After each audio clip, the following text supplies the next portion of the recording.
আসসালামু আলাইকুম। প্রিয় তৃতীয় শ্রেণীর শিক্ষার্থীবৃন্দ, কেমন আছো সবাই? আশা করি প্রত্যেকেই ভালো আছো। আলহামদুলিল্লাহ, আমিও ভালো আছি। শুরুতে তোমাদের বলে নিই, তোমাদের সবাইকে জানাই নতুন বছরের শুভেচ্ছা। শুভ নববর্ষ 2021। শিক্ষার্থীরা নিশ্চয়ই বই দেখে বুঝতে পারছো যে এটি হচ্ছে তোমাদের গণিত বই।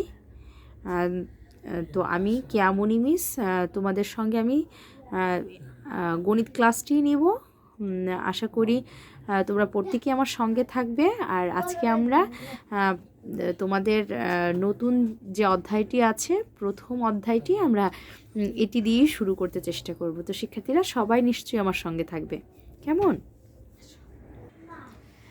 তো শিক্ষার্থীরা, নতুন আমাদের যে অধ্যায়টি প্রথম, তো এই অধ্যায়টিতে দেখো আসলে পঞ্চম পৃষ্ঠায় কিছু অঙ্ক দেওয়া আছে এবং এখানে দেখো 4 নম্বর অঙ্কটি আমরা একটু দেখি কি দেওয়া আছে। এখানে দেখো পড়ি এবং কথায় লিখি বলেছে, কতগুলো সংখ্যা দেওয়া আছে, সংখ্যাগুলোকে বলেছে কথায় লেখার জন্য এবং সেটা পড়বো আমরা। কিন্তু শিক্ষার্থীরা, আমরা এই সংখ্যাগুলোকে কথায় লেখার পূর্বে আমরা আসলে একটু সংখ্যা গণনার একটা নিয়ম আছে, আমরা একটু ওই নিয়মটা সম্পর্কে জানবো। তো তোমরা একটু দেখবে আমার সঙ্গে।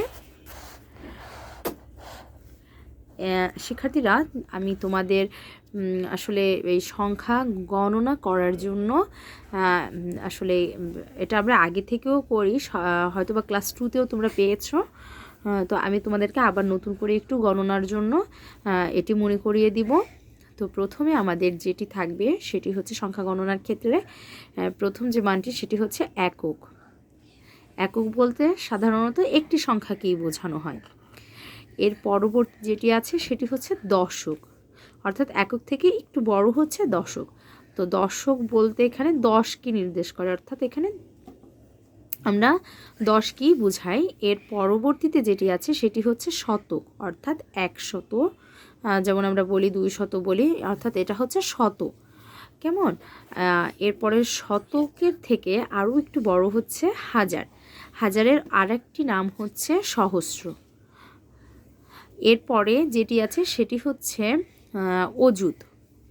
ঠিক আছে, অযুতের পরে লক্ষ এর অবস্থান। লক্ষর পরবর্তী যেটি সেটি হচ্ছে নিযুত, এরপরে হচ্ছে কোটি। তাহলে শিক্ষার্থীরা কি হলো, আমরা কিভাবে গণনাটা করতে পারি? আমরা বলতে পারি একক, দশক, শতক, হাজার, অযুত, লক্ষ, নিযুত, কোটি। তো শিক্ষার্থীরা, তোমাদের আসলে আর একটু ক্লিয়ার হবে যখন আমরা একটু উদাহরণ করব। উদাহরণটি করলে তোমাদের অনেকটাই ক্লিয়ার হবে। তো শিক্ষার্থীরা, এখানে দেখো বড় একটি আমি সংখ্যা দিয়েছি। আসলে তোমাদের বই এত বড় সংখ্যা নেই, কিন্তু আমি তোমাদের বোঝানোর উদ্দেশ্যে আমি এটি দিয়েছি। যেমন একটু বড় সংখ্যা করলে তোমরা যে কোনো সংখ্যা দ্বারা যেটি আসুক না কেন যেন তোমরা আনসার করতে পারো। তো আমরা আসলে বড় সংখ্যা দিয়ে আপাতত শিখব। আমাদের বইয়ের যে কয় সংখ্যার থাকবে সেই কয় সংখ্যার তখন করতে পারবো। তো শিক্ষার্থীরা, আমি তোমাদের আসলে যেহেতু আমাদের অনলাইন ক্লাস, এ কারণে আমি আগে থেকে একটু সাজিয়ে রেখেছি। তো এখানে আসলে বড় একটি সংখ্যা দেওয়া আছে, যেমন এখানে 4, 2, 3, 5। আসলে এভাবে তো আর বলা যায় না। আমাদের এটাকে টোটাল যদি বলে যে এটাকে যেমন কথায় লিখো, তখন আমরা কিভাবে লিখবো? তো সেই ক্ষেত্রে আমরা একটু ভেঙে নিব, হ্যাঁ, অবস্থানটা করব। যেমন আমরা শিক্ষার্থীরা, তোমাদের আরও একটি কথা বলে রাখি, সবসময় আমরা কি করব, গণনা করব সংখ্যা সবসময় ডান পাশ থেকে। এখন এটি যেমন একটি বড় সংখ্যা, যেমন আমি তোমাদেরকে দুটি সংখ্যা দ্বারা বোঝাবো। যেমন 12 লিখলাম, হ্যাঁ। তো 12 লিখলে এর ডান পাশটি কোনটি? ডান পাশে আছে হচ্ছে 2। 2 হচ্ছে ডান পাশ, কেমন? আর এরপরে 1-এর অবস্থান হচ্ছে বাম পাশ, কেমন?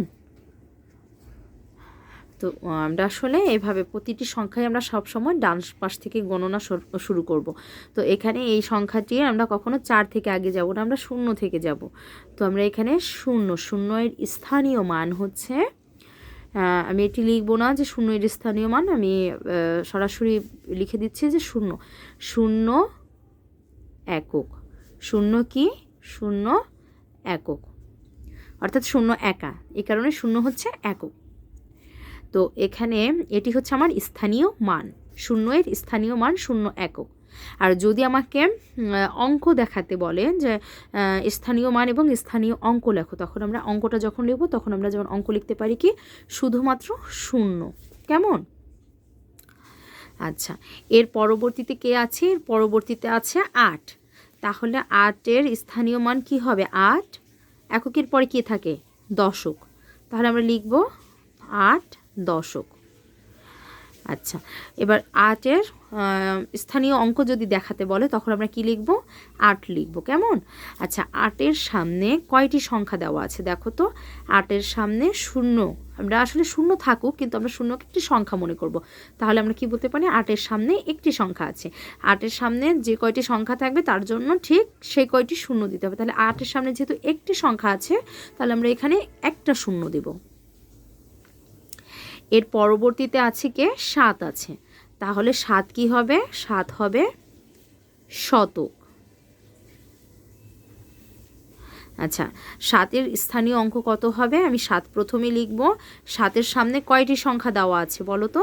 7-এর সামনে 1 2 দুটি সংখ্যা দেওয়া আছে, তার মানে আমার দুটো শূন্য বসবে। তার মানে 7 শতক অর্থাৎ 700 হয়েছে। আমার সংখ্যা কত হয়েছে? 700। আচ্ছা, এরপরে দেখো 1 দেওয়া আছে, তাহলে আমি 1 লিখলাম। 1 লেখার পরে 1 আমার কি হবে? শতকের পরে হাজার বা সহস্র, আমি হাজারটাই লিখব। স্থানীয় অঙ্ক লিখব 1 এবং 1-এর সামনে আমার 3টি সংখ্যা আছে, এর জন্য আমি 3টি শূন্য দিব। শিক্ষার্থীরা লক্ষ্য করো, 3টি শূন্য দেওয়ার কারণে এখানে কি হয়েছে? 1000 হয়েছে। এরপরে চলো দেখি কোন সংখ্যাটি আছে। এরপরে আছে 5, আমরা তাহলে 5 লিখব। আচ্ছা, হাজারের পরে কি থাকে শিক্ষার্থীরা? হাজারের পরে অযুত থাকে। কে থাকে? অযুত। স্থানীয় অঙ্কটি হবে ঠিক আমি আগের মতো 5 বসাবো। এরপরে 5-এর সামনে আমার কয়টি সংখ্যা দেওয়া আছে? 4টি সংখ্যা দেওয়া আছে। তাহলে আমি কয়টি শূন্য বসাবো? ঠিক 4টি শূন্য বসাবো। আর 4টি শূন্য বসার কারণে এখানে দেখো তো কত হলো? এখানে আমার 50,000 হবে। তখন কত হবে? 50,000। আচ্ছা, এরপরে দেখো শিক্ষার্থীরা, এরপরে আছে 3। তাহলে আমি 3 লিখব। 3 লিখলাম। এরপরে লিখব কি? 3-এর অবস্থান, 3-এর স্থানীয় মান 3 লক্ষ। আচ্ছা, স্থানীয় অঙ্ক তাহলে কত হবে? আমি 3 লিখব। 3-এর পরে দেখো কতটি সংখ্যা দেওয়া আছে? 3-এর পরে আমার 5টি সংখ্যা দেওয়া আছে, তার মানে আমি 5টি শূন্য লিখব। তাহলে আমার কত হলো? এখানে 3 লক্ষ হয়ে গেল। আচ্ছা, এরপরে শিক্ষার্থীরা পরবর্তী যে সংখ্যাটি আছে সেটি হচ্ছে 2। তাহলে 2 থাকলে 2-এর স্থানীয় মান হবে কত? 2 নিযুত। নিযুত বললে তখন কিন্তু আমার দুটি সংখ্যা মিলে হবে। তখন শিক্ষার্থীরা দেখো আমি 2 লিখব। আচ্ছা, 2-এর সামনে আমার কতটি সংখ্যা দেওয়া আছে? 6টি সংখ্যা দেওয়া আছে। তার মানে এই 6টি সংখ্যার জন্য আমি 6টি শূন্য দিব। 6। তাহলে আমার কত হলো শিক্ষার্থীরা? এখানে আমরা গুনি একক, দশক, শতক, হাজার, অযুত, লক্ষ, নিযুত। তার মানে এখানে আমার 20 লক্ষ হয়েছে। আমি বলেছিলাম না যে আমরা দুটি নিয়ে উল্লেখ করব, তখন কিন্তু এটা কি হবে? 20 লক্ষ। কেমন? আচ্ছা, এরপরে দেখো শিক্ষার্থীরা কত আছে? 4 আছে। তাহলে আমি 4 লিখলাম।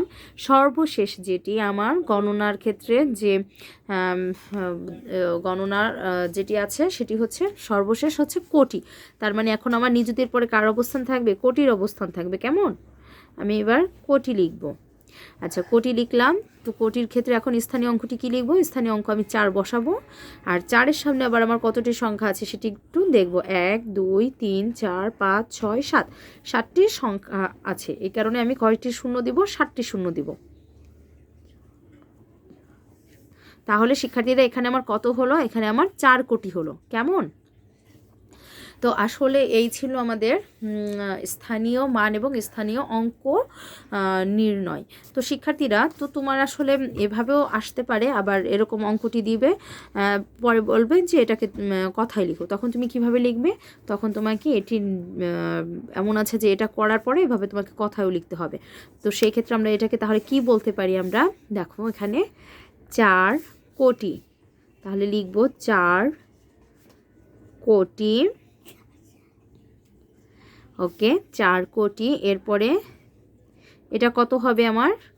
এটা হবে 23 লক্ষ। কত লক্ষ? 23 লক্ষ।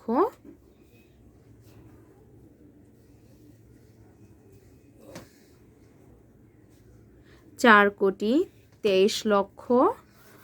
এরপরে এই দুটো নিয়ে আমার কি হবে? 51,000। 51,000। 51,000। এরপরে কত হবে? 7-এর অবস্থান আছে 700, তাহলে বলতে পারি 700। এরপরে 80।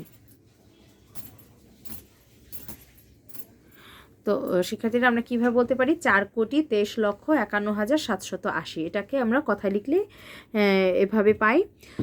তো আসলে শিক্ষার্থীরা আমার মনে হয় না যে এত বড়, যেহেতু তোমরা ছোট ক্লাসে আসছো তোমাদের জন্য এত বড় থাকবে। তো আসলে তোমাদের বোঝানোর উদ্দেশ্যে একটু বড় দিয়েছি, যেন হয়তোবা এর থেকে ছোট অঙ্ক আসলেও যেন তোমরা কি অ্যান্সার করতে পারো, সেক্ষেত্রেই এটি দেওয়া। তো শিক্ষার্থীরা আরও কিছু এক্সাম্পল তোমাদের জন্য রেখেছি, তো আমরা একটু চলো ট্রাই করবো এগুলো। যেমন এখানে বলেছে, যেমন এগুলো আছে কথায় বলা আছে, জাস্ট এখন এগুলোকে আবার কী করতে হবে? সংখ্যায় লিখতে হবে। আগে যেমন সংখ্যায় ছিল কথায় লিখেছি, এখন আমরা এগুলো কথায় দেওয়া আছে, আমরা এখন সংখ্যায় লিখব।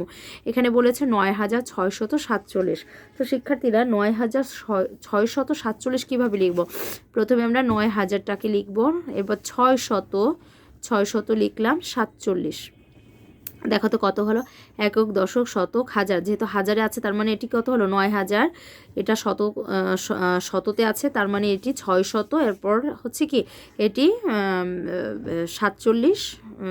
আবার কত হলো? 9,647। এর পরবর্তীতে দেখো 1,111 বলেছে। 1,000, তাহলে আমরা হাজারে যাই। 1,000, 100 দিলাম। এরপরে বলেছে 11, তার মানে 11 বসাবো। একক, দশক, শতক, হাজার, তার মানে 1,111। এরপরে দেখো কি বলেছে? 10,222। 10,000, আগে আমরা 10,000 লিখবো। 10,000। এরপরে বলেছে 200, তাহলে আমি 200 বসাবো। 2 বসানোর পরে এখন দেখি কত আছে? 22 লিখব। দেখো তো শিক্ষার্থীরা কত হলো? একক, দশক, শতক, হাজার, অযুত। তার মানে অযুতে যে থাকবে সেটি দুটো মিলে হবে, তার মানে এখানে শূন্য সহকারে হবে, তার মানে কি হবে? 10,000। এরপরে 200, আর এটি মিলে হলো কত? 22। 10,222। তো শিক্ষার্থীরা আশা করি তোমরা বুঝতে পেরেছো আজকের আমরা যতটুকু আলোচনা করেছি। তো আমি যেভাবে আলোচনা করলাম এগুলো তো অবশ্যই আবার বাসায় পুনরায় তোমরা দেখবে, আর তোমাদের দেখার যেন সুবিধা হয় সেই ক্ষেত্রে আমরা আসলে তোমাদের কথা বিবেচনা করে আমাদের পার্সোনাল একটি ইউটিউব চ্যানেল আছে, যেটি হচ্ছে তোমরা যখন তখন পুলিশ লাইন স্কুল নারায়ণগঞ্জ লিখে সার্চ দিলেই আমাদের ইউটিউব চ্যানেলটি পেয়ে যাবে, এবং আমরা সবসময় এটা এবং তুমি যখনই ইচ্ছা তখনই তুমি ক্লাসগুলো দেখতে পারবে। তো শিক্ষার্থীরা তোমাদের আজকের আলোচনার উপরে আমি কিছু SW দিব। SWগুলো হচ্ছে 5 পৃষ্ঠা, পৃষ্ঠা 5, 5-এর 4 নাম্বার এবং 5 নাম্বার, এগুলো SW থাকবে। পাশাপাশি তোমাদের 8 পৃষ্ঠা হতে 4 এবং 5 এই দুটো পৃষ্ঠা থেকে SW থাকবে, এবং তোমরা এগুলো SW করে আমাদের যে হোয়াটসঅ্যাপ গ্রুপ আছে সেখানে অবশ্যই পাঠিয়ে দিবে। আমি ইনশাল্লাহ তোমাদের SWগুলো চেক করব। তো শিক্ষার্থীরা আজকে এতটুকুই। সবাই ভালো থেকো, আর বেশি বেশি করে SW করবে, আর এবং আমার জন্য দোয়া করবে। আজকে এতটুকুই। আল্লাহ হাফেজ।